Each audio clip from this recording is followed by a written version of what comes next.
Speaker, like many on these benches, I spent weeks and months defending the Prime Minister against often angry constituents.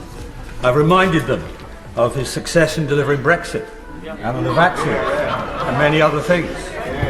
But I expect my leaders to shoulder the responsibility for the actions they take.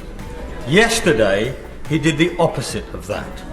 So I'll remind him of a quotation altogether too familiar to him of Leo Amery to Neville Chamberlain. You have sat there too long for all the good you have done. In the name of God, go. Last year we were told by the Prime Minister there were no Downing Street parties. Then it turned out there were parties, but we were assured that no rules were broken. Last week we heard that rules may have been broken, but that he thought it was a work event. And now yesterday from the man who wrote the rules, it was, well, nobody told me what those rules were. Mr Speaker, 5 weeks ago the people of North Shropshire were clear, and the people of North East Fife are being clear to me now. No matter the excuse, there is no excuse for taking the British people for fools. Will the Prime Minister agree it's now time for him to resign? No, Mr Speaker, but what I can tell her is that, as I said to the House last week, I apologise sincerely for any misjudgments that were made.